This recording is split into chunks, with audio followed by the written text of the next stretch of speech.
لائق تکریم واجب الاحترام معزز مکرم باوقار سادات کرام والمعزب الاحترام و برادران اسلام خواتین اسلام، السلام علیکم ورحمۃ اللہ وبرکاتہ۔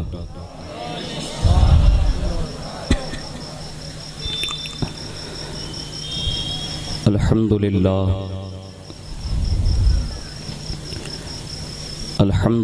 نحمده ونستعینه ونستغفره ونؤمن به ونتوکل علیہ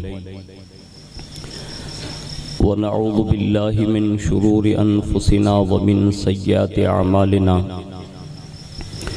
من يهده اللہ فلا مضل له ومن يضلله فلا هادی له، ونشهد أن لا إله إلا الله وحده لا شريك له، ونشهد أن سيدنا ومولانا محمدا عبده ورسوله، أما بعد فأعوذ بالله من الشيطان الرجيم، بسم الله الرحمن الرحيم، لقد كان لكم في رسول الله أسوة حسنة، صدق الله مولانا العظيم، وبلغنا رسوله النبي الأمين المختار الكريم، ونحن على ذلك لمن الشاهدين والشاكرين، والحمد لله رب العالمين۔ آئیے سب سے پہلے مذہب اہل سنت والجماعت یعنی کہ مسلک اعلیٰ حضرت کے قدیم دستور کے مطابق ہم سب کے آقا و مولا حضور سراپا نور سیدنا محمد الرسول اللہ صلی اللہ تعالی علیہ وآلہ وسلم کی بارگاہ پر نور میں جی لگا کر درود پاک کی نظریں پیش کر لیں۔ اللہم صلی علی سیدنا مولانا محمد وعلی آل سیدنا مولانا محمد کما تحب و ترضی بن تصلی علیہ۔ نبی اور آل نبی پر ایک بار اور محبت کے ساتھ درود و سلام کی سوغات پیش فرما لیں۔ صلی اللہ علی النبی الامی وآلہ صلی اللہ علیہ وسلم، صلاۃ و سلام علیک یا رسول اللہ صلی اللہ تعالی علیہ وآلہ وسلم۔ حصول برکت کے لیے ایک بار اور محبت سے درود شریف پڑھیں۔ اللہم صلی علی سیدنا مولانا محمد معدن الجود والکرم وعلی آلہ واصحابہ وبارک وسلم، صلاۃ و سلام علیک یا رسول اللہ صلی اللہ تعالی علیہ وآلہ وسلم۔ اللہ رب العزت کی توفیق سے اور اس کے پیارے محبوب صلی اللہ تعالی علیہ وآلہ وسلم کے تصدق سے بالخصوص پیران پیر روشن ضمیر سیدنا شیخ عبدالقادر جیلانی المعروف غوث العظم دستگیر رضی اللہ تبارک و تعالی عنہ کی نگاہ عنایت سے ماہ ربیع النور شریف کی چھٹی شب جو ساتھ ساتھ میں یادگار سلطان الہند عطائے رسول خواجہ خواجگاں فخر ہندوستان سلطان الاولیاء فی الہند حضرت خواجہ حسن سنجری ثم اجمیری المعروف سرکار غریب نواز رضی اللہ تبارک و تعالی عنہ میں ہم اور آپ حاضر ہیں۔ اللہ رب العزت ہماری آپ کی سب کی حاضری کو قبول فرمائیں اور اس حاضری کو ہم سب کے لیے دنیا اور آخرت میں سرخ روئی کا سبب بنائیں۔ فقیر قادری اپنی گفتگو کا آغاز ان اشعار کے ساتھ کرنے کی سعادت حاصل کرتا ہے جو کسی نے نعت و منقبت کا ایک گلدستہ پیش کرتے ہوئے خراج پیش کیا تھا اور انہوں نے حضور کی بارگاہ میں اپنی عقیدت کی سوغات پیش کی تھی۔ وہ یہ ہے کہ وہ کہتے ہیں کہ یا رسول اللہ تیرے کرم کا تیری عطا کا نقشہ ہی کچھ ایسا ہے۔ سبحان اللہ۔ یا رسول اللہ تیرے کرم کا تیری عطا کا نقشہ ہی کچھ ایسا ہے، سب کے دامن بھر جاتے ہیں صدقہ ہی کچھ ایسا ہے۔ سبحان اللہ سبحان اللہ۔ سب کے دامن بھر جاتے ہیں صدقہ ہی کچھ ایسا ہے، اور کہتے ہیں یا رسول اللہ نور مجسم آپ کا روئے زیبا ہی کچھ ایسا ہے۔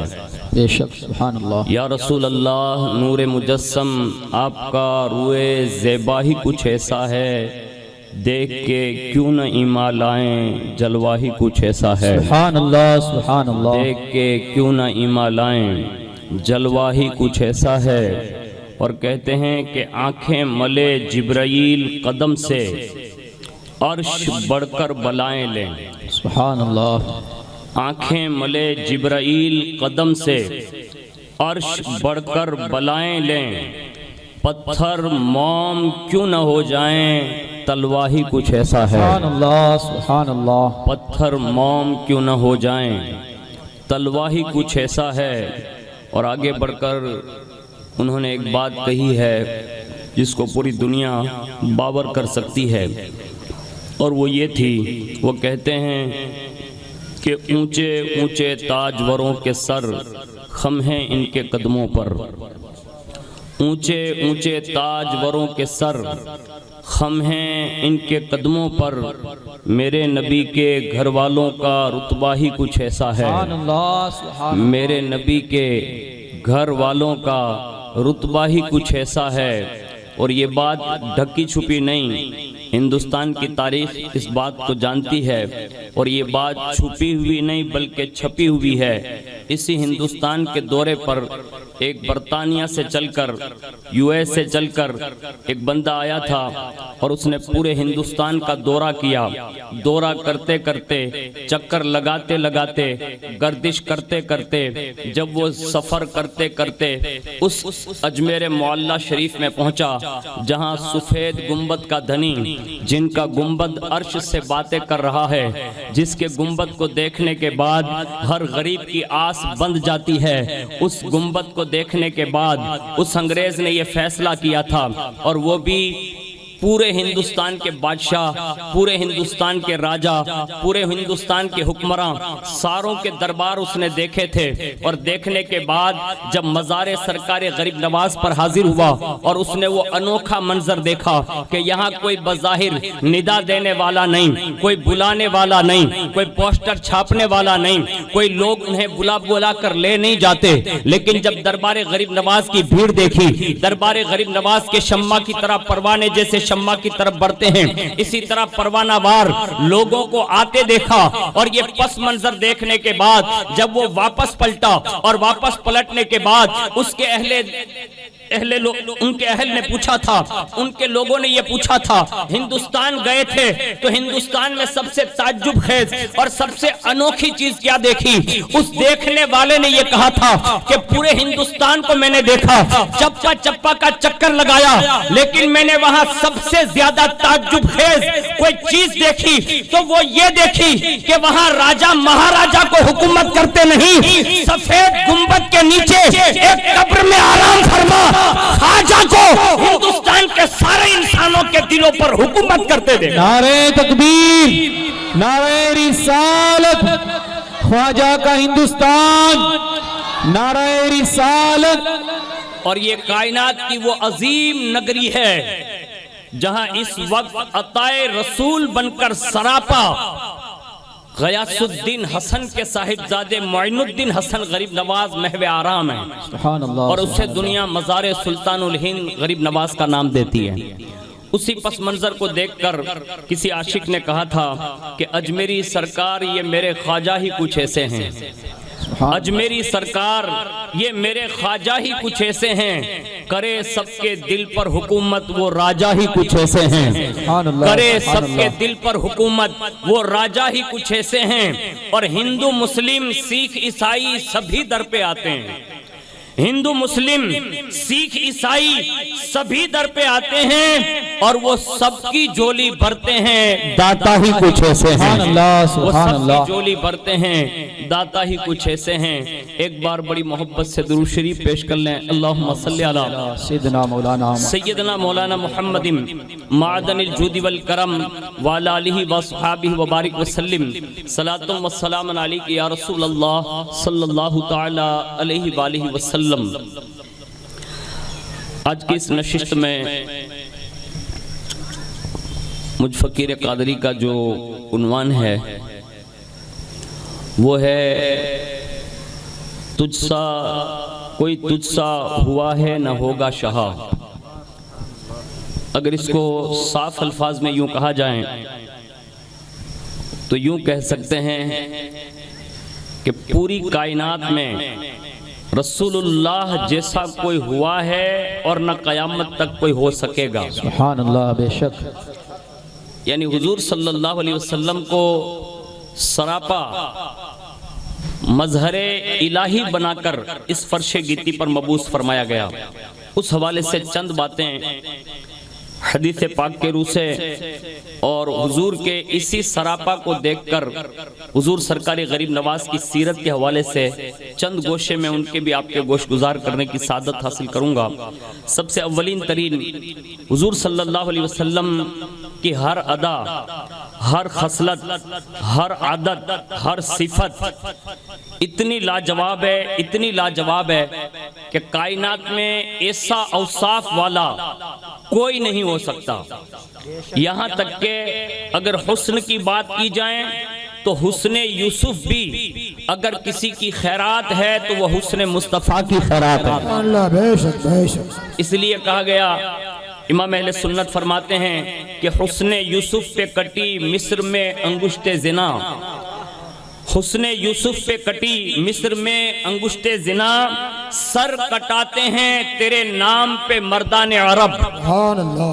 اور یہ حسن اس شان کا ہے کہ آگے کسی نے لکھا ہے کہ حضرت ام المؤمنین ماں عائشہ صدیقہ رضی اللہ تبارک و تعالی عنہا نے ایک بار عرض کی، کہا یا رسول اللہ میں نے سنا ہے کہ حضرت یوسف علیہ السلام کا حسن جو ہے اس شان کا تھا کہ اگر کوئی پیاسا دیکھ لیتا تو اس کی پیاس مٹ جاتی تھی، اگر کوئی بھوکا دیکھ لیتا تو اس کی بھوک مٹ جاتی تھی، اگر کوئی پریشان حال دیکھ لیتا اس کی پریشانی دور ہو جاتی، اگر کوئی مصیبت زدہ دیکھ لیتا اس کے دل کو ٹھنڈک پہنچ جاتی. یا رسول اللہ آگے تو یہ بھی سنا ہے کہ حضرت یوسف کا حسن یہ تھا، آپ اپنے چہرے پر اس شان سے پردہ رکھتے تھے کہ لوگ کہیں اس حسن میں وارفتہ نہ ہو جائیں، اس لیے اپنے چہرے پر نقاب ڈالا کرتے تھے.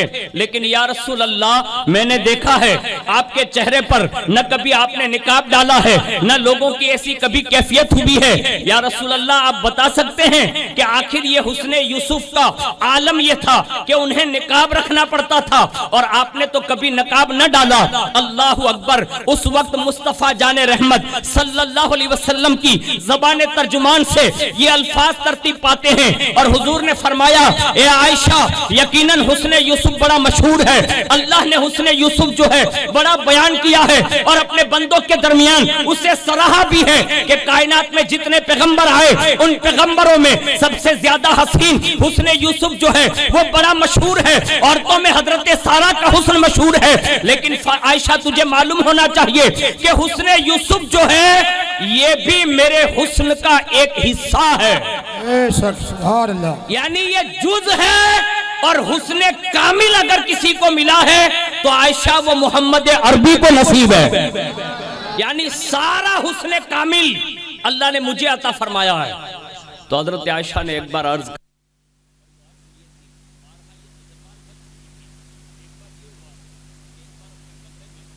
کے اندر چراغ کی روشنی میں کوئی کپڑا سل رہی ہے اور اسی کے دوران ایک ہوا چلی اور اس ہوا کی وجہ سے چراغ بجھ گیا اور آپ کی سوئی گم ہو گئی. اور اسی گم ہونے پر تھوڑی دیر کے بعد حضور نے کرم فرمایا اور جیسے ہی آپ اس مقدس گھر میں تشریف فرما ہوئے تو حضرت ماں عائشہ صدیقہ فرماتی ہیں کہ حضور نے اپنے لبہائے مبارک کھولے اور دندان مبارک نظر آئے ابھی حضور کے دندان اقدس نظر کیا ہے کہ میرا پورا حجرہ اتنا روشن ہو گیا کہ میں نے گم شدہ سوئی کو خود ہی پا لیا. سبحان اللہ سبحان اللہ. پا لینا الگ ہے، تلاش کر لینا الگ ہے، لیکن یہ ڈھونڈنے کی بات نہیں کہ میں تلاش کرتی رہی پھر ملی، بلکہ حضور کے دندان مقدس کی اتنی روشنی ہوئی کہ وہ سوئی مجھے سراپا دکھ گئی اور میں نے اسی وقت اٹھا لی. یہ حضرت عائشہ پہلے دیکھ چکی تھی، پھر بھی یہ سوال ہے کہ حضور آپ نے تو کبھی پردہ نہیں ڈالا. اللہ اکبر. اس وقت حضور نے یہ ارشاد فرمایا تھا، ارشاد فرمایا عائشہ میرے چہرے کی آڑ میں میرے رب نے اپنی رحمت اور غیرت کے 70,000 پردے ڈال رکھے ہیں. اگر ایک پردہ بھی اگر اٹھ جائے تو کائنات میں کسی کے پاس ایسی آنکھیں نہیں ہیں جو میرا سراپا دیکھ سکے.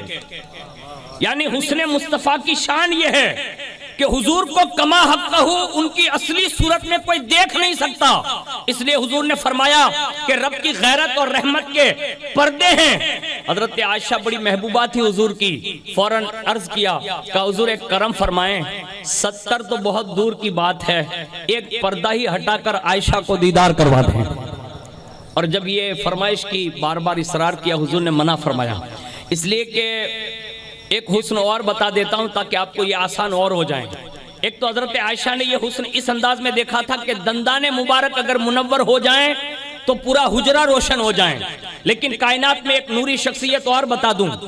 حضرت موسیٰ کلیم اللہ نے جب کوہ طور پر رب کی تجلی کا دیدار کیا، اور یہ تجلی یعنی کروڑواں حصہ جس کو کہا جا سکتا ہے، اس تجلی کا صرف رب کی تجلی کا دیدار کیا، آنکھوں میں موسیٰ علیہ السلام کے اتنا نور بپا ہوا، اتنا نور بپا ہوا کہ کوسوں میل اگر پہاڑ پر کوئی پتھر ہو اور وہ بھی کالا ہو اور اس کالے پتھر پر کالی چونٹی جاتی ہو تو حضرت موسیٰ علیہ السلام کوسوں میل دور سے اس چونٹی کو دیکھ لیا کرتے تھے.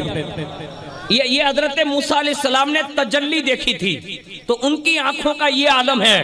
اب مجھے بتاؤ جس نے سر کی آنکھوں سے اپنے رب کا دیدار کیا ہو.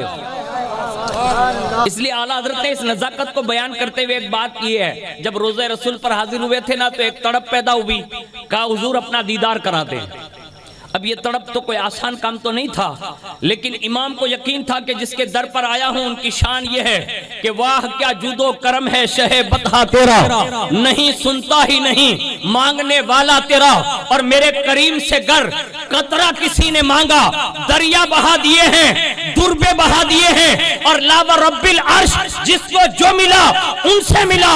بڑھتی ہے کونین میں نعمت رسول اللہ کی. اور جب یہ عریضہ پیش کیا کہا حضور دیکھنا چاہتا ہوں، اور جب وہ سراپا سامنے آنے کا وقت ہوا تو دل نے زنجوڑ کر کہا احمد رضا یہ دنیاوی آنکھوں سے یہ دیدار ممکن نہیں ہے، جلدی کر سراپا دیکھنا ہی ہے.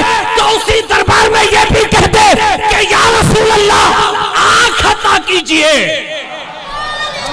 آنکھ عطا کیجئے، اس میں ضیا دیجئے، جلوہ قریب آ گیا تم پہ کروڑوں درود. نعرہ تکبیر، نعرہ رسالت، جشن عید میلاد النبی.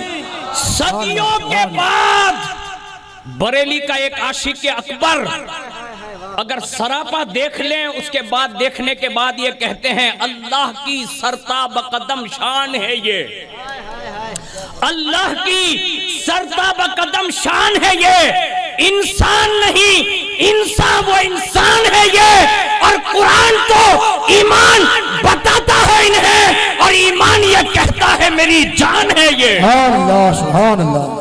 یہ صدیوں کے بعد دیکھنے والے کی شان ہے جو یہ اس الفاظ میں بات کرتے ہیں.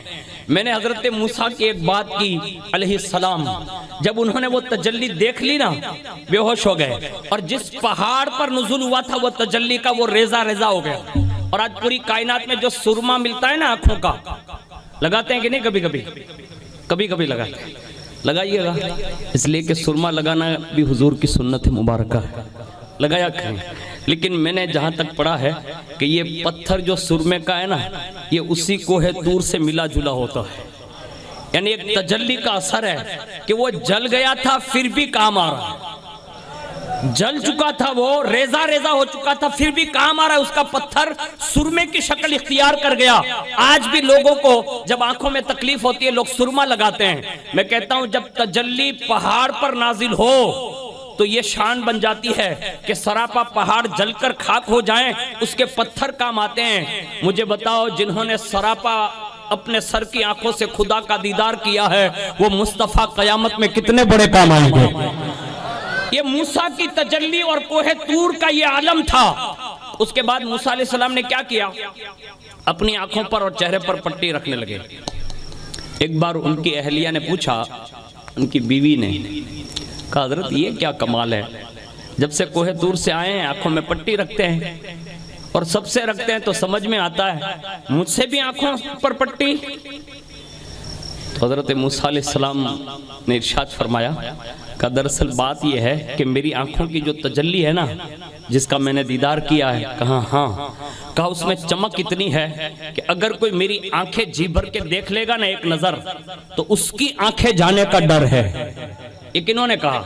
یہ موسیٰ علیہ السلام نے کہا کہ ان کی آنکھوں میں اتنی تجلی بپا ہو چکی تھی، کروڑویں حصے میں دیکھ کر بے ہوش ہوئے، اور اس کے بعد یہ اثر باقی تھا کہ آنکھوں پہ پٹی ہے۔ بیوی نے فرمائش کر دی، اور بیویوں کی کبھی کبھی فرمائشیں پوری بھی کرنی چاہیے، یہ بھی انبیاء کی سنت ہے۔ ہاں ہم سب کی فرمائشیں پوری کرتے ہیں، لیکن کبھی اپنے گھر کی جو اہلیہ ہوتی ہے نا، اس لیے کہ حضور صلی اللہ علیہ وسلم نے دنیا میں جن 3 چیزوں کو پسند کیا ہے نا، اس میں سے حضور نے فرمایا میں اپنی منکوہا بیویوں سے بھی محبت فرماتا ہوں۔ تو یہ حضور کی بھی سنت ہے۔ لیکن جیسے موسیٰ علیہ السلام نے یہ بات کہی، موسیٰ علیہ السلام کے کہنے کے بعد ان کی اہلیہ نے کہا کہ ایک کام کریں، کم از کم مجھے تو دیدار کرا دیں تاکہ میں بھی وہ تجلی کا لطف اٹھا لوں۔ آپ نے فرمایا، کہا اگر ایک نظر بھی دیکھو گی نا تو آنکھیں چلی جائے گی۔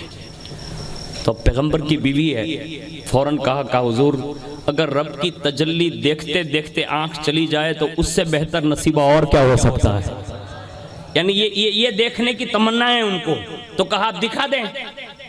تو حضرت موسیٰ علیہ السلام نے فرمایا ایک کام کر، کہا کیا؟ ایک آنکھ پہ ایسے ہاتھ رکھ لے، ایسے، اور ایک آنکھ سے میری آنکھیں دیکھ، تاکہ جائے تو ایک جائے، دونوں نہ جائیں ایک ساتھ میں۔ یعنی پیغمبر کی صفت یہ ہے کہ وہ جلدی سے کسی کو یہ چیزیں راز جو ہوتے ہیں وہ بتاتے نہیں، اور جب بتاتے ہیں تو پھر بھی اس میں یہ بچاؤ کرتے ہیں ان کا کہ کہیں بڑا نقصان وہ نہ اٹھا لیں۔ بس یہ کہا، بیوی نے کہا ٹھیک ہے جیسا آپ فرمائیں۔ انہوں نے فوراً ایک سیدھی یہ آنکھ پہ جو ہے ہاتھ رکھ لیا، الٹی آنکھ سے دیکھا۔ موسیٰ علیہ السلام نے جیسے پٹی اتاری نا، تو حضرت موسیٰ علیہ السلام کی بیوی نے پہلی نظر دیکھی، اور جیسے اس آنکھ سے دیکھا نا تو یہ آنکھ چلی گئی، اور جیسے یہ آنکھ چلی گئی لیکن دیکھنے کی لذت اتنی نصیب ہوئی کہ یہ ہاتھ ہٹ گیا، یہاں ہاتھ آ گیا۔ یعنی یہ تھا یہ ہاتھ، پہلی نظر رب کی تجلی کا جو عکس تھا آنکھوں میں وہ دیکھا تو یہ آنکھ بند کر لی، پھر یہ آنکھ کھول دی تو اس سے نظر آنے لگا یہ آنکھ بھی گئی، ابھی یہ آنکھ گئی تھی، قدرت نے ان کی محبت کی بنیاد پر اس آنکھ میں دوبارہ روشنی عطا فرما دی۔ انہوں نے پھر یہ ہاتھ ہٹایا، اس پہ ہاتھ رکھا، دوبارہ دیکھا، پھر یوں کیا، سیبارہ دیکھا، دیکھتی رہی، اس تجلی کی محبت کی بنیاد پر اللہ نے آنکھیں سلامت رکھی۔ موسیٰ نے کہا ہوا کیا؟ کہا جس کی محبت میں دیکھنے کی تمنا تھی لے تو لی، لیکن اس کی رحمت نے کرم فرمایا، دوبارہ روشن بھی فرما دی۔ سبحان اللہ، سبحان اللہ۔ یہ وہ تجلی ہے جس کو موسیٰ کی اہلیہ تمنا کرے تو دی جاتی ہے، لیکن یہاں کلیم کی بیوی نہیں، حبیب کی محبوبہ ہے، رسول اللہ کی اہلیہ۔ اصرار بڑا، کہا حضور ایک پردہ ہی ہٹا دے۔ حضور نے فرمایا عائشہ اب برداشت نہیں کر پاؤ گی۔ عرض کیا یا رسول اللہ آپ نے کوئی راز مجھ سے نہیں چھپایا، یہ راز کیا چھپانا، آپ افشاں کر دیں، قربان جائیں۔ حضور نے کرم فرمایا عائشہ آنکھیں بند کرو، آنکھیں بند کی، اور اس کے بعد فرمایا کھولو۔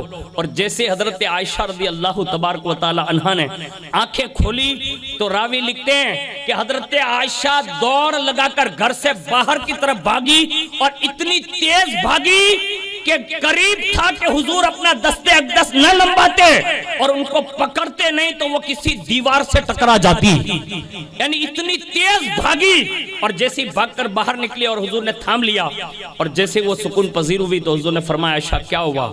کہا یا رسول اللہ اتنا نور آ رہا تھا میرے سامنے کہ مجھے یہ لگ رہا کہ یہ نور کی تاب نہ لا کر کہیں میں جل کر خاک نہ ہو جاؤں۔ اب جن کی شان یہ ہو، یہ حسن کی میں نے ایک بات کی، اب مجھے بتاؤ کائنات میں تمنا ہونی چاہیے تو یہی دل میں آرزو ہونی چاہیے نا کہ رسول اللہ کا دیدار ہو جائے، اس لیے کہ حضور کا سراپا جس کو ایک بار دیکھنے مل جاتا ہے نا تو یہ پھر دنیا چھوڑ دیتا ہے اور پھر آخرت کی لگن اس سے لگ جاتی ہے۔ تو پہلا وصف میں نے آپ کے سامنے یہ حضور کی شان یہ بیان کی، اور دوسرا یہ کہ اللہ رب العزت نے صحابہ کے درمیان جو حضور کا حسن نکھارا تھا، یعنی حضور کو جب وہ دیکھتے تھے تو اس دیکھنے کا انداز یہ تھا، صحابہ شان سے بیان کرتے ہیں کہ جس صحابی نے بھی حضور کو دیکھا انہوں نے اپنی شان اور اپنے منصب کے مطابق دیکھا، لیکن سب سے زیادہ بچپن سے کوئی قریب حضور کے رہے تو وہ حضرت سرکار مولا کائنات رہے۔ انہوں نے خود یہ گواہی دی اور فرماتے ہیں کہ لم ارقب لہو ولا بعدہ مثلہ، فرمایا رب کعبہ کی قسم کہ رسول اللہ کے مثل نہ ان سے پہلے کوئی تھا نہ ان کے بعد قیامت تک کوئی ہوگا۔ سبحان اللہ سبحان یعنی اللہ یہ وہ بے شک۔ دیکھنے والے بتا رہے ہیں جنہوں نے 5 سال کی عمر سے حضور کا سراپا دیکھا۔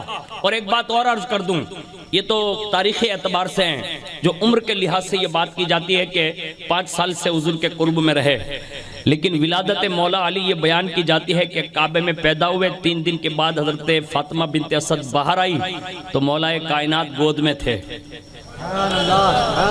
اور آپ کے والد کی گود میں، چچا کی گود میں، یک بعد دیگر خاندان والوں کی گود میں گھومتے پھرتے رہے، لیکن کہیں آنکھیں نہیں کھولی۔ جب حضور کی گود میں پہنچے نا تو مولا علی نے آنکھیں کھول دی تھی، اور آنکھیں کھول کر حضور کا سراپا دیکھا، اور جب جوان ہو گئے تو حضور نے یہ ارشاد فرمایا تھا علی آخر یہ سب کی گود میں جاتے جاتے جب میری گود میں آئے تو آنکھیں کیوں کھولی؟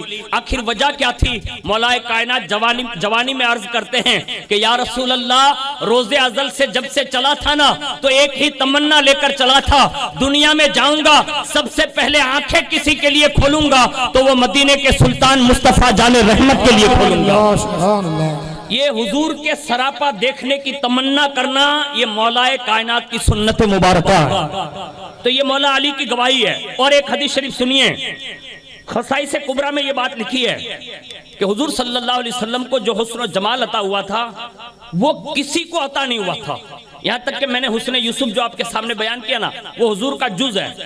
حضور فرماتے ہیں کہ خواتین میں یعنی عورتوں میں اللہ رب العزت نے حضرت سارہ کو آدھا حسن عطا فرمایا تھا، اور یوسف علیہ السلام کو حضور کے حسن کا جز عطا فرمایا تھا۔ آگے فرمایا انا املہ واخی یوسف اسبہ، حضور فرماتے ہیں میرا حسن ملی ہے اور میرے بھائی یوسف کا حسن جو ہے وہ گورے پن کا ہے۔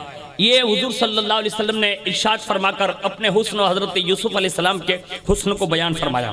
دوسری بات صحابہ سے سنیے کہ حضور لاجواب کیوں ہیں؟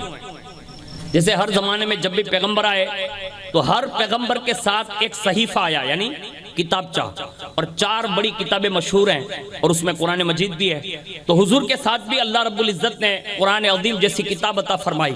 لیکن صحابہ بیان کرتے ہیں کہ اگر حضور کے ساتھ کتاب نہ ہوتی اور حضور کوئی معجزہ نہ دکھاتے، صرف لوگ حضور کا چہرہ دیکھ لیتے، دیکھتے دیکھتے کائنات مسلمان ہوتی چلی جاتی۔ ہاں، اور یہ کہنے کا عزم جو ہے نا یہ صرف سنی تیرے پاس ہے، صحیح بتا رہا ہوں۔ آج پوری کائنات میں جو بھی لوگ جس کو بھی مانتے ہیں، ہم کسی کا برا نہیں کہتے، لیکن ایک بات عرض کرتا ہوں، تجھے جو فخر کرنے کا موقع ہے نا تو یہ کہہ سکتا ہے، اس لیے کہ ہمارے پیغمبر کوئی چھپے ہوئے نہیں ہیں، اتنی شان سے تشریف لائے ہیں کہ صدیوں کے بعد بھی ہم شان سے میلاد سناتے ہیں، ہم اپنے پیغمبر کا اعلان کرتے ہیں اور اپنے نبی کی شان بیان کرتے ہیں، تو اس شان سے بیان کرتے ہیں کہ جن کا ظاہر اتنا خوبصورت ہے تو ان کا باطن کی شان سے اللہ نے بنایا ہوگا۔ سبحان اللہ سبحان اللہ۔ لیکن وہ بیان کرنے کا حوصلہ بھی تو چاہیے نا۔ آج ہمارے یہاں ہم کما حق کسی کو بیان نہیں کر سکتے، لیکن جو بیان کرتے ہیں نا اس کا سینہ وسیع ہونا چاہیے۔ میں ایک مثال دیتا ہوں، بیان کرنا ہونا تو پھر یوں بھی بیان کرنا چاہیے، اور وہ بیان یہ ہے۔ حضرت ابو الحسن خرقانی کا نام سنا ہوگا آپ نے، کائنات کی بہت بڑی شخصیت ہے، لیکن ظاہری دور جو گزرا نا تو بظاہر کہیں پڑھے لکھے نہیں تھے، لیکن ان کا بڑا نام ہے، اور وہ مرید تھے حضرت بایزید بستامی علیہ رحمت۔ ہاں، ان سے بڑی عقیدت تھی، اور اس حد تک عقیدت تھی کہ اپنے خراسان سے چلتے خرقان سے، اور خرقان سے چل کر بستام آتے، اور ایک دو روز نہیں آئے۔ ہمارے یہاں تو ہم لوگ خالی 8 دن میں ایک بار حسن شاہ بابا کے بن شاہ بابا ولاوین کام نہ ہوئے نا، دوسرے 8 دن میں تو کہ بابا کے یہاں گئے کہیں میل پڑا نہیں، یعنی ہم یہ سوچ اور یہ فطرت رکھتے ہیں، لیکن وہ کم و بیش 12 سال تک اپنے پیر کی درگاہ پر حاضری دیتے رہے۔ کتنے سال تک؟ 12 سال تک۔ آج میرے خیال سے سال میں ایک آدھ بار ہم اپنے پیر صاحب سے ملتے ہو، یعنی محبت کم ہو گئی نا، اب بہت دور جا چکے ہم، ورنہ سلطان الہند غریب نواز رضی اللہ تعالیٰ عنہ کی شان یہ ہے کہ پہلی نشست میں خواجہ عثمان ہارونی نے فرمایا ہمارے یہاں ایک دن کا مجاہدہ ہے، معین الدین مجاہدہ کر لو، یعنی ریاضت کر لو۔ ایک دن اور شبانہ روز مجاہدہ کیا، دوسرے دن بلایا، فرمایا اوپر دیکھو کیا دیکھ رہے ہو؟ کہا آسمان، نیچے کہا زمین، تو کہا 1000 مرتبہ سورہ اخلاص پڑھو، پڑھوائی، سورہ بقرہ پڑھو، پڑھوائی، کہا پھر دیکھو، تو کہا حضور 7 آسمان دیکھ رہا ہوں، زمین میں، تو کہا 7 زمینیں دیکھ رہا ہوں، کہا قریب آ جاؤ، قریب کیا، پہلا دن گزار کر دوسرے دن میں ہی ایسے ہی 2 انگلیاں کی، کہا بھی 2 انگلیوں کے درمیان سے دیکھو، اور جیسے ہی دکھوایا نا تو فرمایا کہ حضور عرش اعظم دیکھ رہا ہوں، اور تحت الثری یعنی کائنات میں یہ 18,000 عالم جو ہے نا وہ سارے دکھائے، اور دکھانے کے بعد فرمایا معین الدین جا، تیرا کام میں نے مکمل فرما دیا۔ سبحان اللہ، سبحان اللہ۔ اب یہ مکمل فرما دیا کا مطلب یہ ہوا کہ مرید بنا لیا اور تجھے کمال تک پہنچا دیا۔ کہاں تک؟ کہاں تک پہنچا دیا؟ کمال تک۔ اب آپ نے تو خالی اجی مرید بنین بہتر نماز چالو کری ہوئے تو پیر صاحب نے پوچھڑی پکڑی کہ پیر صاحب تمہیں تو ہم نت کرتا، فلانا صاحب تمہیں تو ہم نت کرتا، ہمارا باپ یہ دھندو آپ نے نہ کرے۔ ہاں، اس لیے کہ پیر پیر ہوتا ہے اور مرید مرید ہوتا ہے۔ ہاں، یہ دل میں تھوڑا ہاضمہ رکھنا چاہیے۔ اب یہ ابو الحسن خرقانی 12 سال تک آئے گئے، اور آنے کا انداز کیسا تھا؟ جیسے ایسے منہ کر کے آتے، اور جب واپس پلٹتے نا تو پھر یوں منہ نہیں کرتے، اسی پیٹھ کے بل خرقان تک جاتے، یعنی پیر کے دربار کا ادب یہ تھا کہ پیٹھ کے بل واپس جاتے۔ اب ایسا ادب تو ہم اور آپ تو نہیں کر سکتے نا، لیکن جو بھی اپنے سے ہو سکے آپ کریں، اس لیے کہ پیر کا ادب کہیں نہ کہیں جا کر ہمیں منزل مقصود تک پہنچاتا ہے۔ اب وہ آخر یہ کہ 12واں سال تھا، حاضری دی اور مراقبے میں بیٹھے ہی تھے، تو اندر سے آواز آئی، ابو الحسن جا تیرا کام ہو گیا۔ اب جب 12 سال کے بعد یہ سنانا کہ تیرا کام ہو گیا، تو کہا حضور پڑھا لکھا نہیں ہوں، کیا کام ہو جائے گا؟ کہا تو مانگ جو چاہے، کام تیرا ہو جائے گا۔ اب ان کے مانگنے کا انداز بھی دیکھیے، مانگنے میں کبھی دل ہلکا نہ کریں، وسیع دل رکھیں، مانگنا ہے تو پھر جی بھر کے مانگیں۔ ہاں، اس لیے کہ بظاہر مانگنے میں ہمیں اور آپ کو کلفت ہوتی ہے، یعنی کفت ہوتی ہے، اور ہم جھجک محسوس کرتے ہیں، تکلف محسوس کرتے ہیں۔ اللہ اور اس کے رسول سے جب مانگا جائیں یا اللہ والوں سے مانگا جائے نا تو پھر وہاں تکلف نہیں کرنا چاہیے، بلا جھجک مانگنا چاہیے۔ مانگو گے آپ اپنی حیثیت سے، وہ اپنی شان سے عطا فرماتے ہیں۔ کہا مانگ ابو الحسن، تو جو مانگے گا دیا جائے گا۔ اب ان کی مانگ بھی سنیے، انہوں نے کہا حضور اگر دینا ہی ہے تو حافظ قرآن بنا دو۔ یہ مانگا انہوں نے۔ اپنے اجمیر شریف جائیے تو ہوں مانگیے، بیجو مکان، بیجی دکان، 4 ویل ایک ہوئے تو بیجی، نانی ہوئے موٹی، یہی ہو رہا ہے نا۔ بینک بیلنس تھوڑا سا ہے تو اور زیادہ ہو جائیں، 2-3 کارخانے ہیں تو اور 2-3 ہو جائیں۔ یہ فطرت ہے انسان کی، یہ کھینچاؤ جو ہے نا وہ فطرت کا تقاضا ہے۔ حضور جب شب معراج گئے نا تو حضور نے اپنی امت کے حوالے سے باتیں کی اللہ سے، تو اللہ رب العزت نے فرمایا، کہا محبوب آپ کی امت کی خصلت یہ ہوگی۔ کہا کیا؟ کہا اگر اس کو میں 2 کھان بھر کر سونا دے دوں گا۔ کتنا؟ کھان سمجھتے ہیں نا، بیلا نہیں کھائنو نہ ہوئے پانا نہیں، کہا 2 کھان اگر سونا دے دوں گا نا پھر بھی وہ تیسری کی تمنا کرے گا. یعنی یہ فطرت میں انسان کے. اب مانگنا چاہیے تو دل سے مانگے، لیکن مانگنے کے ساتھ ساتھ یہ ملحوظ رکھیں کہ مانگے کیا. جیسے یہ مانگا نا، کہا حافظ قرآن بنا دیجئے. تذکرۃ الاولیاء میں یہ بات لکھی ہے کہ وہیں سے چل کر جب یہ کھرکان پہنچے نا تو وہاں سے بسم اللہ اور الحمد سے شروع کیے، اور جب کھرکان پہنچے نا تو والناس تک ختم ہو چکا تھا. اور ایک روایت یہ ملتی ہے کہ وہیں بیٹھے بیٹھے بابا بایزید بستامی نے ابو الحسن کھرکانی کو حافظ قرآن بنا دیا تھا. سبحان اللہ. اور یہ کوئی بات بعید نہیں ہے، اللہ والوں سے یہ کوئی بات بعید نہیں ہے. اللہ جسے چاہے اسے عطا فرما دے ان کے صدقے میں، لیکن یہ مانگنا ضرور چاہیے. لوگ کہتے ہیں مولانا تمہیں تو ابھی باتوں کرو وہ موٹی موٹی، પણ એવું કઈ થાતું નથી. તો મારો ભાઈ ન થાતું હોય તો એમાં ઓલા જે દરબારમાં આરામ કરતા હોય ને એનો કસૂર ન હોય, એમાં પછી આપણે થોડુંક આમાં ચેક કરવું જોઈએ કે આમાં કઈ કમી તો નથી ને. ہاں تھوڑی بہت بھی کمی بیشی ہوتی ہے نا اپنے اندر بھی تو وہ کام رک جاتے ہیں. اس لیے ہمیشہ یہ یاد رکھنا چاہیے کہ اپنی کمزوری تلاش کریں، اور جب مرید اپنی کمزوری تلاش کرتا ہے نا تو فیضان کا دریا جاری اور ساری ہو جاتا ہے.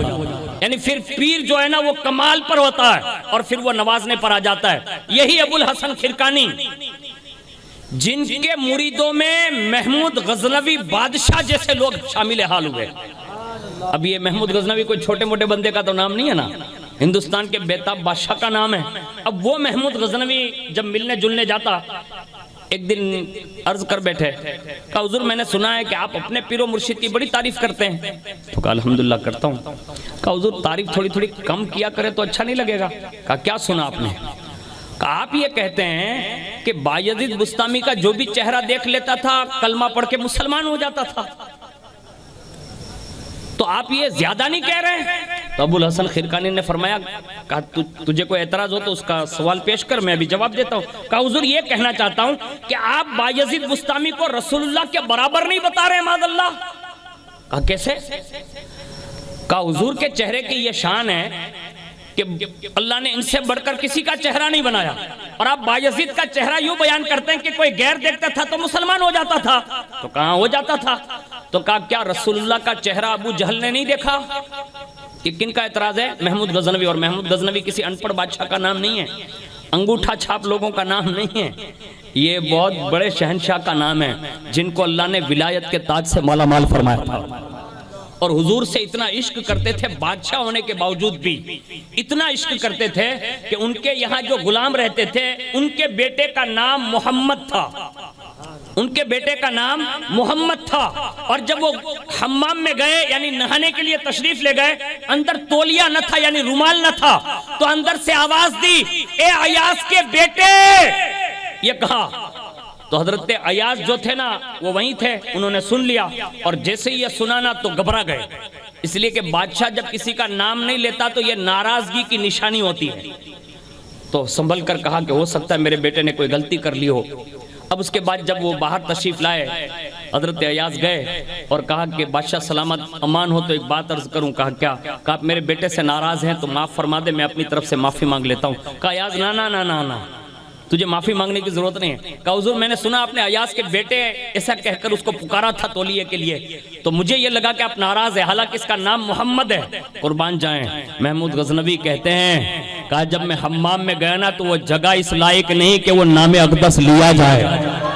اور ایک روایت یہ ہے کہ میں بغیر وضو کے تھا وہاں، اور میری طبیعت نے گوارا نہ کیا، اگرچہ نام تیرے بیٹے کا ہے لیکن نسبت مصطفیٰ جان رحمت کے نام سے ہے، اور میں اپنی زندگی میں بغیر وضو کے نام محمد بھی زبان پر نہیں لاتا. نعرہ تکبیر، نعرہ رسالت، نعرہ حیدری. جب ایسے عاشق رسول لوگ رہے جو نام کی بھی اتنی تعظیم کرتے تھے نا تو حکومتوں کی ڈور ہمارے ہاتھ ہوتی تھی.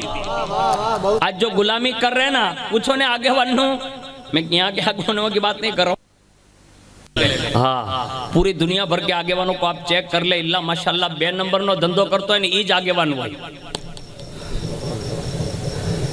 اکثر میں نے یہ دیکھا ہے، یہ آپ کی بات راجکوٹ شریف کی نہیں کر رہا ہوں، راجکوٹ کو تو شریف کہتا ہوں گیبن شاہ اور حسن شاہ بابا کی وجہ سے. لیکن میں یہ نہیں کہتا، لیکن حالات یہ بتا رہے ہیں ہر جگہ کے. اور پھر وہ اتنا ان پڑھ ہوتا ہے، اتنا بیچارہ جاہل ہوتا ہے، اس کو کوئی گتا گم نہیں ہوتی وہ کیا کر رہا ہوتا ہے. اور اگر اس کو دعوت دو نا کہ میلاد النبی کے موقع پر آپ تشریف لائیں تو ٹائم نہیں تھی مولانا ہمیں بولا ڈانڈیا پڑے نیا جوان کو آمنترن دیں، کھوٹے کھوٹو دیں تو ہانچے پوگی. یہ حالات ہیں ہمارے سماج کے آگے والوں کے، یہ حالات ہیں. میں جو آپ کو عرض کر رہا ہوں نا، ان سے میں گزارش کروں گا کہ حاکم بنو نا تو پھر محمود غزنوی کا کردار بھی ادا کر کے سیکھو. حضور سے شان سے محبت کرو، بادشاہ بن جاؤ، نمازی بنو تاکہ لوگ تم پر بھروسہ کر سکے. میں بات عرض یہ کر رہا تھا کہ یہ شان ہے محمود غزنوی کی، مرید ہے حضرت ابوالحسن کھرکانی کا. حضور آپ یہ بات کرتے ہیں تو کیا ابو جہل نے رسول اللہ کا چہرہ نہیں دیکھا تھا؟ اب بایزید کے چہرے کی یہ شان بیان کرتے ہیں. مرید ہو تو پھر ابوالحسن کھرکانی جیسا. برجستہ کہا محمود اتنا پڑھا لکھا، اتنا بڑا بادشاہ بن گیا، ابھی تک سمجھ میں نہیں آیا یہ معاملہ. تو کہا کیا؟ کہا ابو جہل نے محمد الرسول اللہ کو دیکھا ہی کب ہے؟ تو کہا حضور ان کے زمانے میں تو ابو جہل ہے، یعنی اس زمانے میں تو وہ تھا، اس نے دیکھا تھا. کہا تجھے معمہ سمجھ میں نہیں آیا. کہا کیا؟ کہا اس نے محمد الرسول اللہ سمجھ کر دیکھا ہوتا تو وہ بھی کلمہ پڑھ لیتا. تو کہا کیا سمجھ کر دیکھا؟ کہا اس نے محمد بن عبداللہ سمجھ کر دیکھا.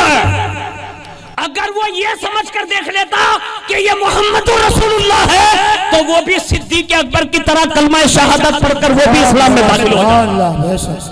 یہ حضور کے حسن کی شان ہے کہ یہ اس انداز میں لوگوں نے اپنے پیروں کا حسن بیان کیا ہے. تو مجھے بتاؤ حضور کے حسن کو کون بیان کر سکتا ہے؟ اب جاتے جاتے میں آپ کو یہ عرض کر دوں کہ حضور صلی اللہ علیہ وسلم کے چہرے انور پر اتنا مطلب نور تھا کہ اگر کوئی معجزہ حضور نہ دکھاتے تو حضور کا صرف سراپا ہی لوگوں کے اسلام لینے کے لیے کافی تھا. اور اللہ نے ساری مخلوق میں حضور صلی اللہ علیہ وسلم کو سب سے خوبصورت پیدا فرمایا، سب سے خوبصورت. لیکن جتنا حسن خوبصورتی والا تھا نا، اتنا ہی حضور کا کردار بھی خوبصورت تھا. زندگی میں کبھی بھی اپنی منکوہا عورتیں یعنی بیویوں کے سوا کبھی کسی خاتون سے ہاتھ نہیں ملایا. یعنی کتنے با حیا حضور ہوں گے ہم اس کا اندازہ نہیں لگا سکتے. اس میں سے میں 21 چیزیں آپ کے سامنے حضور کی زندگی میں سے آپ کے گوش گزار کرتا ہوں. اگر سمجھ میں آئیں اس کو لے کر جائیں اور اپنی زندگی میں اس کو تھوڑا سا اتارنے کی کوشش کریں. ایک حدیث شریف میں کم و بیش 21 چیزیں، 3 چیزیں حضور کی، 3 چیزیں حضرت صدیق اکبر کی، اور 3 چیزیں حضرت عمر کی، 3 چیزیں حضرت عثمان غنی کی، اور 3 چیزیں حضرت مولائے کائنات کی، اور 3 چیزیں حضرت جبریل علیہ السلام کی، اور 3 اللہ رب العزت کی. یعنی پوری حدیث جو ہے نا اس کو حدیث ثلاث کہتے ہیں. یعنی اس میں پورا چیپٹر 3 عدد کے حوالے سے ہیں اور اس کو بڑے خوبصورت انداز میں ہمارے محدثین نے اس کو بیان کیا ہے. تو میں نے سوچا چھٹی شریف بھی ہے اور غریب نواز سے نسبت بھی ہے، اس لیے کہ 2-3 جمع ہوتے ہیں تو 6 بنتے ہیں. تو اس نسبت سے میں نے سوچا چند باتیں آپ کے گوش گزار کر دوں، پھر غریب نواز کے حوالے سے بھی ایک بات عرض کروں جس سے آپ کو یہ احساس ہوگا کہ جس نے صرف ایک کرتے میں، فقط ایک کرتے میں 90 لاکھ غیر مسلموں کو کلمہ پڑھا کر مسلمان فرمایا. اب ان کی پوری زندگی کا ایک جو ماحصل ہے نا وہ بیان کروں گا، لیکن پہلے یہ چیزیں سن لیں. حضور فرماتے ہیں کہ تمہاری دنیا کی چیزوں میں سے مجھے 3 چیزیں محبوب ہیں، یعنی پسند ہے. آپ سے بھی عرض ہے حضور جس کو پسند کرے نا تو پھر امتی کو بھی یہ چاہیے کہ ان چیزوں کو وہ بھی پسند کریں، ہے نا. اور یہ 21 چیزیں جو ہے نا اگر کوئی بندہ ان چیزوں پر عامل ہو جائے یعنی ان چیزوں کو محبوب رکھنے لگے تو امید کرتے ہیں کہ حضور کے فرامین پر عمل کرنے اور صحابہ کرام کے بیان کرنے پر اگر کوئی عمل پیرا ہو جائے تو اس کی زندگی تو زندگی، اس کی آخرت بھی سنور سکتی ہے. اس میں سے وہ 21 چیزیں سنیے، یاد رہے تو اس کو ضرور دوسروں کو بھی بتا دیں اور دوسروں کو بتانے کے ساتھ اسے یہ بھی ترغیب دلا دیں کہ کم از کم اپنی زندگی میں عمل کرنا چاہیے. حضور نے ارشاد فرمایا، پہلا مفہوم سنیے. حضور فرماتے ہیں کہ تمہاری دنیا کی چیزوں میں سے مجھے 3 چیزیں محبوب ہیں. نمبر 1 خوشبو. خوشبو آج پوری دنیا عطر کے بڑے وکھان کر رہی ہے. حضور نے خوشبو کو پسند فرمایا. اور خوشبو کا سب سے بہترین حضور نے جو پسندیدہ کام لیا نا کہ اپنی پسند فرمائی، اس کا سب سے بہتر صلہ امت کو یہ ملا۔ کائنات میں اس دماغی اعتبار سے آپ سائنس کی تحقیق پوچھ لینا تو اندر یہ اتنا نرم ہوتا ہے، اتنا نرم ہوتا ہے کہ اس کو کوئی ہتھیار معمولی سا بھی لگ جائے نا تو وہ اس کو برداشت نہیں کرتا، معمولی سا ٹینشن بھی آ جائے نا تو یہ دماغ اس کو برداشت نہیں کرتا۔ لیکن اس دماغی مرض میں اگر سب سے بہتر کوئی چیز اثر کارک ہے تو وہ خوشبو ہے۔ ہاں، اس لیے کہ ناک سے جب خوشبو سونگھی جاتی ہے تو ڈائریکٹ اس کا اثر دماغ تک جاتا ہے۔ تو یہ حضور نے پہلی چیز پسند فرما کر قیامت تک آنے والی امت کی رہنمائی فرمائی۔ ہمیں بھی خوشبو پسند کرنی چاہیے، اور اس میں کچھ چیزیں جو ملاوٹ والی ہے اگر اس سے محتاط رہ سکے، بچ سکے تو ضرور ہمیں اور آپ کو بچ جانا چاہیے۔ ہر وہ خوشبو نہیں بلکہ کچھ پسندیدہ خوشبو بنائیں۔ مثال کے طور پر اگر مجھ سے ہو سکے کہ مجھے کوئی پسند کے لیے بولے نا کہ آپ کو کون سی چیز پسند ہے خوشبو میں، تو میری زبان پر شاید یہی نکلے گا کہ گلاب کا عطر پسند ہے، اس لیے کہ یہ بھی مصطفیٰ جان رحمت کے پسینہ مبارک کا حصہ ہے۔ ہاں، یہ کائنات میں جو پھول کھلتے ہیں نا تو یہ بھی رسول اللہ صلی اللہ علیہ وسلم کے پسینے کی برکتوں سے کھلتے ہیں، یعنی حضور کے پسینے کی برکت کی وجہ سے آج پوری دنیا میں گلاب بڑا مشہور ہے، اور اسی لیے سلطان الہند کے مزار پر گلاب بھی بڑی شان سے چڑھتے ہیں۔ تو یہ خوشبو پسند فرمائی۔ دوسرے نمبر پر حضور نے فرمایا، کہا میں اپنی بیویوں کو پسند کرتا ہوں۔ حضور صلی اللہ علیہ وسلم کی کم و بیش 11 ازواج مطہرات ہوئی۔ کتنی بیویاں ہوئی؟ 11 ازواج مطہرات، اور 11 میں 9 تقریباً ایک ساتھ میں رہی۔ حضرت خدیجہ کے وصال کے بعد جو آپ نے نکاح فرمائے، اس میں ایک زمانہ ایسا حضور کا گزرا کہ اس میں کم و بیش 9 بیویاں تو ایک ساتھ میں رہی، اور حضور نے کرم یہ فرمایا تمام ازواج پر کہ حضور نے اس شان سے رکھا کہ حضور کے نکاح میں آنے کے بعد ان خواتین کو سب سے بڑا فائدہ یہ ملا کہ وہ تمام بیویاں جو رسول اللہ کے نکاح میں آئی وہ قیامت تک کے مومنوں کی مائیں بنائی گئی، یعنی ام المؤمنین کا لقب انہیں نصیب ہوا، اور انہیں اتنی شان ملی کہ کائنات میں کسی کی ازواج کو، کسی کی بیویوں کو وہ شانیں نہ ملی جو مصطفیٰ جان رحمت صلی اللہ علیہ وسلم کی ازواج کو ملی۔ اس میں سے ایک ذات والا صفات کی بات عرض کر کے آگے بڑھوں۔ کائنات میں رسول اللہ نے سب سے پہلا نکاح حضرت ماں خدیجہ سے فرمایا، اور یہ حضور کا وہ اخلاقی پہلو ہے جو آج کل لوگ انگریزی زیادہ پڑھ کے یا انگریز کا سوچ اور دماغ لے کے حضور کی ذات والا صفات پر جو اعتراضات کر رہے ہیں اور بے شمار مطلب سوشل میڈیا پر بکواس کرتے ہیں، اور وہ حضرت عائشہ کے نکاح کو لے کر پروپیگنڈا کھڑا کرتے ہیں۔ میں نے کہا تو رسول اللہ کی سیرت کو پڑھ کر دیکھ تو صحیح کہ وہ 25 سالہ مصطفیٰ جان رحمت صلی اللہ علیہ وسلم سب سے پہلے 2 مرتبہ طلاق یافتہ یعنی بیوہ ہونے والی وہ خاتون جسے دنیا خدیجۃ الکبریٰ کہتی ہے، حضور نے ان کی 40 سالہ عمر میں نکاح فرمایا، اور مصطفیٰ جان رحمت نے ان کے ساتھ اتنا اچھا سلوک کیا کہ وہ ملکہ مکہ جو ملکہ تجار کہی جاتی تھی وہ مصطفیٰ کی غلامی میں آنے کے بعد اس شان کی ملکہ بنی کہ پہلے تو بظاہر مکے کی مالدار تھی، اور حضور کی کلبند نے اتنا بلند کر دیا کہ پھر جبریل جیسا فرشتہ بھی آ کر کہتا تھا حضور خدیجہ سے کہہ دے کہ اس کا اللہ اسے سلام بھیج رہا ہے۔ اور حضور نے اس شان سے محبت دی کہ انہوں نے پورا مال حضور پر قربان کر دیا۔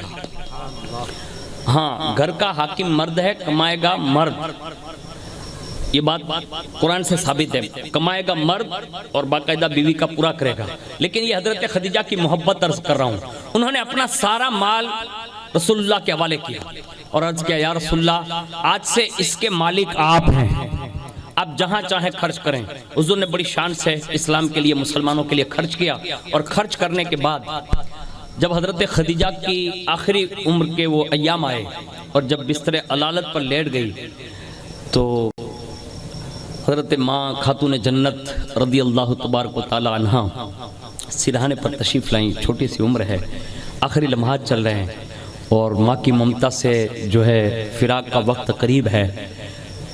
تو بڑی محبت سے باتیں کی اور باتوں باتوں میں حضرت خدیجہ نے اپنی صاحبزادی اپنی شہزادی حضرت ماں خاتون جنت سے کہا بیٹی اگر ممکن ہو تو میری ایک آرزو پوری کر دے۔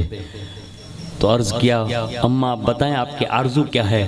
کہا جب تمہارے بابا تشریف لائے نا تو ایک بات عرض کرنا، کہا خدیجہ کے لیے وہ اپنی مبارک چادر عطا فرما دے، یعنی جب میں دنیا سے جاؤں تو میرا کفن مصطفیٰ جان رحمت کی چادر بنے اور اس پہ وہ ڈال دیں تاکہ کم از کم حضور کی چادر کی برکتیں قبر میں بھی مجھے نصیب ہوتی رہے۔ اس شان سے انہوں نے محبت کا اظہار کیا۔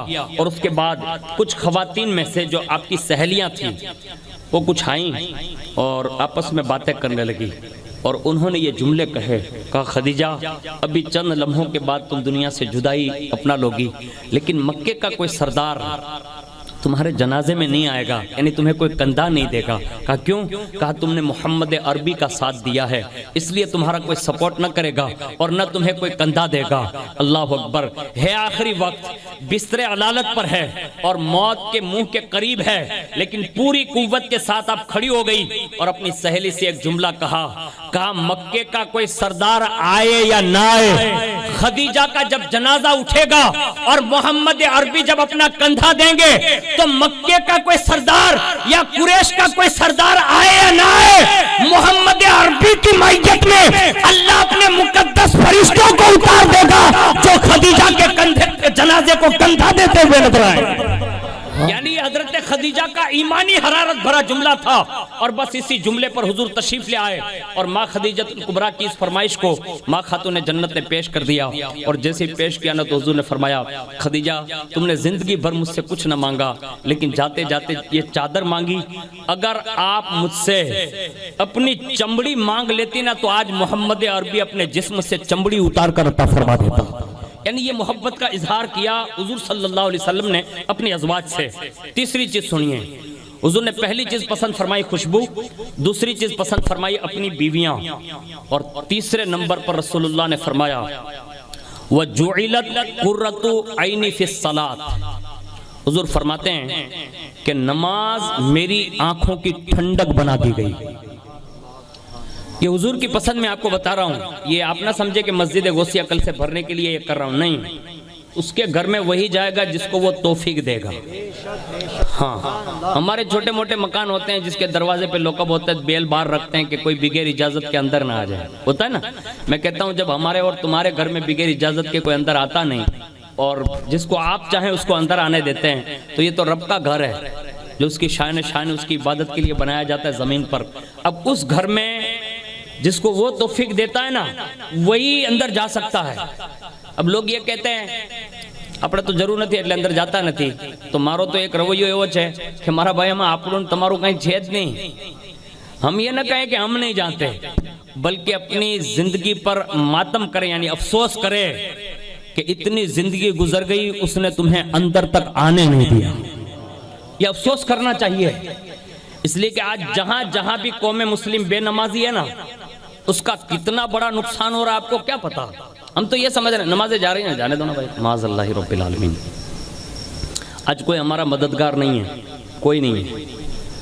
اس کی وجہ آپ جانتے ہیں کیوں نہیں ہے؟ اس کی فقط ایک وجہ ہے کہ رسول اللہ فرماتے ہیں کہ جس نے جان بوجھ کر نمازیں ترک کی وہ میری امان سے بھی نکل گیا اور اللہ کی امان سے بھی نکل گیا۔ اب جس کو اللہ اس کے رسول امان نہ دے اس کو پھر امان کون دے گا؟ ورنہ آپ سنتے ہیں نا کہ غوث پاک نے 40 سال تک عشاء کے وضو سے فجر پڑھی، غریب نواز نے کم و بیش 70 سال ایسے نکالے کہ اپنی پشت جو ہے وہ زمین پر کبھی لگنے نہیں دی، یعنی وہ عبادت کرتے رہے، ذکر و اذکار کرتے رہے، قرآن پڑھتے رہے، لوگوں کو دین کی تبلیغ کرتے رہے، سوئے نہیں وہ۔ اور آج ہمیں غریب نواز کی محبت کے دعوے دار ضرور ہیں، لیکن میں غریب نواز رضی اللہ تعالیٰ عنہ کے ظاہری دور میں کچھ نمازیوں کی باتیں عرض کر دیتا ہوں، ہو سکتا ہے وہ آپ کو کام آ جائیں، مجھے بھی کام آ جائیں آپ کے ساتھ ساتھ میں۔ تو یہ سن لیجئے اور اپنی زندگی پہ خود ہی غور و خوض کریں کہ آخر یہ حضور نے جس چیز کو پسند فرمایا، حضور فرماتے ہیں کہ میری آنکھوں کی ٹھنڈک ہے۔ اب یہ ٹھنڈک سے مراد ہرگز یہ نہیں کہ آپ یہاں نماز پڑھو گے تو حضور کی آنکھوں میں مطلب وہ برف رکھ دیا جائے گا، ایسا کچھ نہیں ہے۔ اس کی محدثین نے تشریح فرماتے ہوئے ارشاد فرمایا کہ جب بھی کوئی امتی سجدہ کرے گا نا تو حضور کے دل کو خوشی محسوس ہوتی ہے۔ اب اس سے بڑھ کر اور کیا محدثین تشریح کر سکتے ہیں؟ امتی سجدہ کیا کرتا ہے کہ مکین گنبد خضرا کا دل خوش ہو جاتا ہے۔ اب حضور کی خوشی جس پر ظاہر ہو جائے نا تو اس کے لیے سہانا وقت ہے کہ وہ نمازی بن جائیں۔ اور میں اپنی بہنوں سے عرض کروں گا، اگر آپ کے شوہر ہیں اور آپ بیوی ہیں تو ہر بیوی کو یہ چاہیے کہ اپنے شوہر کو کم از کم اتنا تو ضرور کہیں کہ آپ نمازی بنیں۔ اگر آپ ماں ہیں اپنے بیٹوں کو ضرور یہ کہیں کہ وہ نمازی بنیں۔ اگر آپ باپ ہیں، یہ ماں ہیں، یہ ہاں، تو آپ اپنے بیٹوں کو کہیں، اور اگر آپ بہن ہیں تو اپنے بھائیوں کو کہیں۔ اس انداز میں ایک عورت اپنی زندگی میں 4 لوگوں کو نمازی بنا سکتی ہے۔ کتنے لوگوں کو بنا سکتی ہے؟ 4 لوگوں کو۔ نمبر 1 ابا، نمبر 2 بھائی، نمبر 3 شوہر، اور نمبر 4 بیٹا، یعنی 4 ہو گئے نا۔ اور اگر میری بہنوں دل کے کانوں سے سننا، یہ میں آپ کو طنز نہیں کرتا ہوں، لیکن حدیث شریف کا مفہوم یہ ہے، ایک خاتون 4 لوگوں کو دوزخ میں لے جائے گی۔ صحابہ نے عرض کیا یا رسول اللہ وہ 4 لوگ کون ہوں گے؟ ابا، شوہر، بھائی، بیٹا۔ عرض کیا یا رسول اللہ اس کی وجہ؟ کہا اس کی وجہ یہ ہوگی کہ نہ ان 4 نے کبھی اپنی بہنوں کو، بیٹیوں کو، بیوی کو اور ماں کو کبھی نماز کے لیے نہیں کہا ہوگا، یعنی ان کی وجہ سے یہ جہنم میں جائیں گے۔ تو میں یہ کہتا ہوں کہ کم از کم تم بھی نمازی ہو تو اپنے بیٹوں کو بھی نمازی بناؤ، شوہر کو بھی نمازی بناؤ، ابا کو بھی نمازی بناؤ، بھائی کو بھی بناؤ، اس لیے کہ اگر ایک بندہ، ایک مکان والا اگر نمازی ہوتا ہے تو اس کی نماز کے فائدے کم از کم 40 مکان کو سیدھی جانب، 40 ادھر، 40 ادھر اور 40 ادھر، کم از کم یہ 4 طرفہ 40 گھروں کو فائدہ نماز کا نصیب ہوتا ہے۔ اور اگر بے نمازی ہے تو یہ نقصان بھی ہوتا ہے۔ تو مجھے بتاؤ، بے نمازی رہ کر ہم اپنے آپ کو نقصان بھی پہنچاتے ہیں اور یہ 40 گھروں کو بھی پہنچاتے ہیں۔ اللہ کے لیے کوشش کرنا، خود بھی نمازی بنیں، اپنے بھائیوں کو بھی نماز کی عادت دلوائیں، اور اس کے لیے سنیے کہ اللہ اگر توفیق دیں تو نماز پڑھنی ہونا تو پھر یوں پڑھنی چاہیے۔ سرکار غریب نواز رضی اللہ تعالیٰ عنہ کے حوالے سے یہ بات ارشاد ہے جو انہوں نے اپنے اس میں لکھی ہے کہ سرکار غریب نواز رضی اللہ تعالیٰ عنہ خود ارشاد فرماتے ہیں کہ دوران سفر، یعنی جو آپ بغداد، عراق، ایران، نجف شریف وغیرہ ہوتے ہوتے جو تشریف لائیں، تو وہاں آپ کا سفر ایک ایسے علاقے سے ہوا جس کو بدخشاں کہتے ہیں، یعنی علاقے کا نام ہے، وہاں آپ تشریف لے گئے۔ وہاں ایک بزرگ سے ملاقات ہوئی جو حضرت جنید بغدادی رضی اللہ تعالیٰ عنہ کے خاص مصاحبین میں سے گزرے تھے، اور ان کی عمر اس وقت 100 سال ہو چکی تھی۔ ان کا ایک پاؤں کٹا ہوا تھا خود کا۔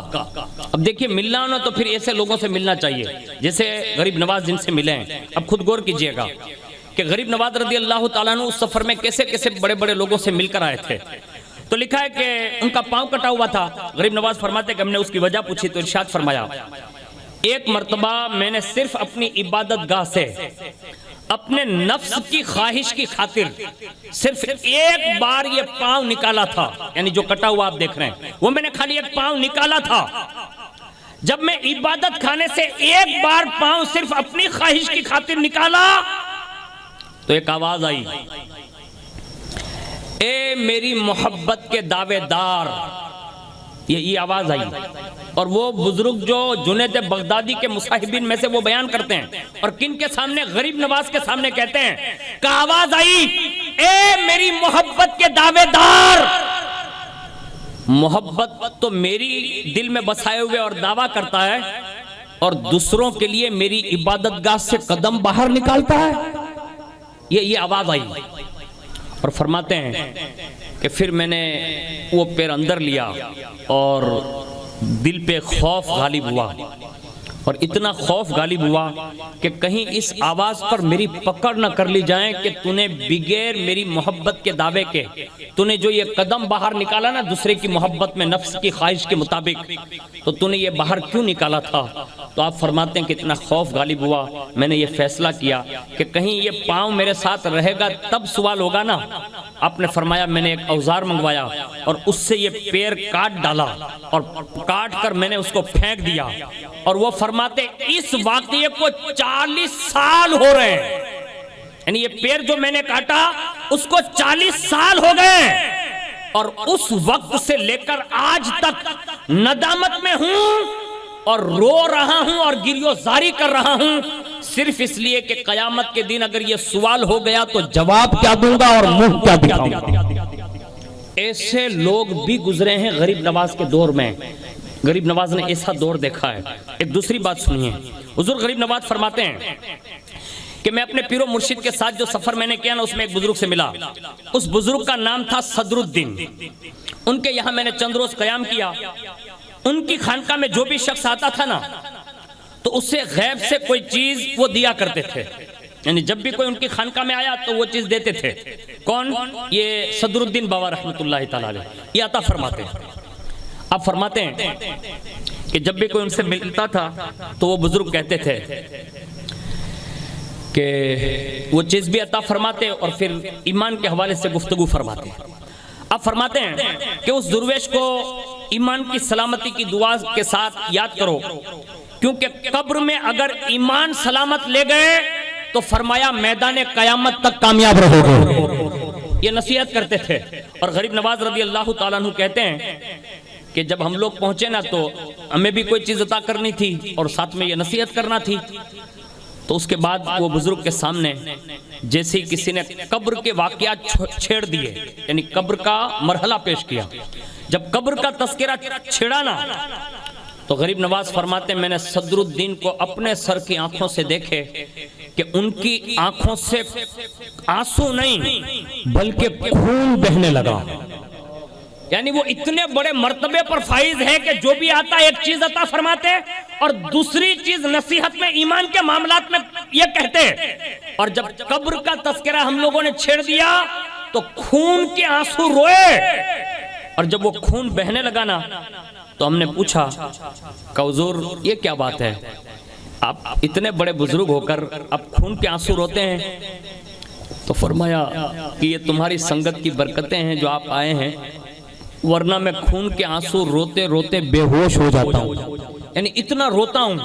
اس کے بعد پوچھا کہ حضور آخر وجہ کیا ہے، یعنی اتنا آپ قبر کے حوالے سے روتے کیوں ہیں؟ اب انہوں نے جو بات کہی ہے نا وہ میں آپ کے سامنے عرض کر دے رہا ہوں، اس سے آپ اندازہ لگائیں گے کہ غریب نواز کیسے لوگوں کی سنگت اختیار کرتے تھے۔ آج ہماری سنگت دیکھ لیں آپ، رات میں 2-3 بجے آپ خالی راجکوٹ آٹا ماروا نکلو نا تو ایک کھڑک لوائیں بیٹھو ہوئے، ایک کھڑک لوائیں بیٹھو ہوئے، ایک ٹول کے آم بیٹھی ہوئے، ایک ٹول کے آم بیٹھی ہوئے، انہیں بڑھنا کھلانے کائیں کام نہ ہوئے۔ ایسے لڑکوں کو جو ہے آپ فروغ نہ دو، بلکہ میں تمام جوانوں سے گزارش کروں گا اللہ توفیق دے، رات میں کام دھندے سے آ کر اپنے ماں باپ کے ساتھ گھر میں وقت بتاؤ گے نا، ایک بار محبت سے ماں باپ کا چہرہ دیکھو گے، رات میں دیکھتے دیکھتے اگر 100 بار دیکھ لیا نا اللہ 100 حج مقبول کا ثواب عطا فرمائے گا۔ سبحان اللہ، سبحان جو اللہ۔ زندگی میں تمہارا کوئی دوست تمہیں حج مقبول کا ثواب عطا نہیں کر سکتا، وہ گھر بیٹھے بیٹھے تمہارے بوڑھے ماں باپ عطا کر سکتے ہیں۔ لیکن ہم لوگ باہر کے شوقین ہو گئے، گھومنے پھرنے کے، باہر بیٹھنے کے، باہر بیٹھ کر زندگی نہ گزارو، اس سے لوگ بگڑ جاتے ہیں۔ اللہ کے لیے کوشش کریں، غریب نواز کی طرح سنگتیں اختیار کریں۔ انہوں نے پوچھا حضور آپ قبر کا تذکرہ سن کر روتے کیوں ہیں؟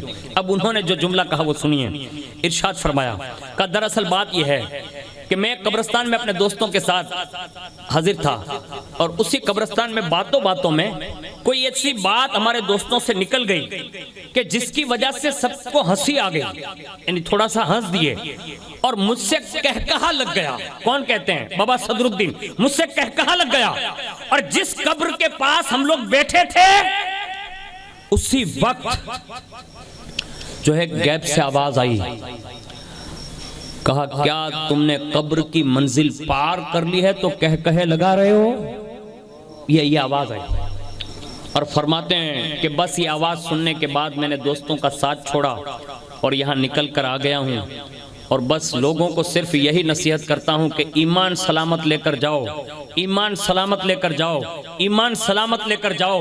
اور قبر کی اس آواز نے اتنا خوف پیدا کر دیا ہے کہ میری آنکھوں سے جو خون بہتا ہے نا وہ آنسو نہیں ہے، میرا جگر جو جلتا ہے نا یہ اس کے خون کا اثر نکل کر باہر آتا ہے۔ میں کہتا ہوں ایسے لوگوں سے غریب نواز رضی اللہ تعالیٰ عنہ نے سفر کے دوران ملاقاتیں کی ہے۔ اور ایک بزرگ کا اور بتاتے ہیں وہ جو نماز کے حوالے سے ہیں، اگر آپ کو سمجھ میں آ جائیں تو آپ بھی اس کو لے کر جائیے، اس لیے کہ ہم الحمدللہ غریب نواز رضی اللہ تعالیٰ عنہ کا خالی نام نہیں لیتے، خالی ان کی نیاز نہیں کھاتے، الحمدللہ ہم غریب نواز کی سیرت اور صورت، اخلاق اور کردار کو اپنانے کے بھی قائل ہیں۔ اس میں سے غریب نواز نے نماز کے حوالے سے جو واقعہ بیان کیا اس کو دل میں لے کے جائیے، میری بہنیں بھی لے کے جائیں۔ غریب نواز کا کمال بہت بے شمار ہم اور آپ ہر سال سنتے ہیں، اس میں سے ایک کمال یہ بھی ہے، غریب نواز فرماتے ہیں ایک شہر جو ملک شام کا تھا وہاں پہنچا تو وہاں بھی ایک خانقاہ تھی جس میں ایک بزرگ تھے جن کا نام تھا احمد الواحدی غزنوی، جن کا نام تھا احمد الواحد الغزنوی۔ ان سے میری ملاقات ہوئی، بڑے کمزور تھے، سجادہ پر بیٹھے ہوئے تھے، یعنی تخت پر بیٹھے ہوئے تھے۔ ہم لوگ جب اندر گئے نا تو کیا دیکھا کہ ان کی گدی جو تھی نا یعنی تخت، ان کے سامنے دو شیر بیٹھے ہوئے تھے۔ کتنے شیر بیٹھے ہوئے تھے؟ دو شیر۔ غریب نواز فرماتے ہیں کہ جیسے ہم لوگ اندر داخل ہوئے تو شیر پہ نظر پڑی تو ہمارے قافلے کو وہ فرماتے ہیں ڈرو نہیں، بغیر ڈرے ہوئے چلے آؤ، یعنی شیر بیٹھے ہیں ڈرو نہیں، بغیر ڈرے ہوئے چلے آؤ۔ اور جملہ کیا کہا سنیے، اگر تم کسی کو نقصان پہنچانے کا ارادہ نہ کرو گے تو کائنات میں کوئی بھی چیز تمہیں نقصان نہیں پہنچا سکتی۔ آتے ہی یہ جملہ کہا وہ بزرگ نے، غریب نواز کہتے ہیں۔ اب ہمیں اور آپ کو بھی یہ سوچنا چاہیے نا، آئیں تو بڑھنو کھڑو ہگو بھائی بے مالنو بنگلو بناویں تو تریجو جو تو لے آ تھوڑو کاگل ودھوا میڑو تو اے سیفلی والا بھائی جاک آنو ایک نو بے نو تھاوا જોઈએ۔ ઓલા ને બિચારાને કહા કે જી હારો ધંધો લાગ્યો હોય ને તો કે આ આગળ વધી ન જાય ને જક મારી ઉપર ઈ કાક મતલબ ગાલિબ ન થઈ જાય એની સિફલું કરાવો, એનું કાળું ધોળું કરાવો, બિચારાને એને પાડે। મારા ભાઈઓ હારા માણસને તમે જોઈને એને જે પાડવાની કોશિશ કરો ને તો એનું તો પડે કે ન પડે ઈ તો બાદની વાત છે, પણ તમને જે નુકસાન પહોંચાડવાની નિયત જે તમારા દિલમાં આવી ના એની પહેલા અલ્લાહ તમને ન પાડી દે।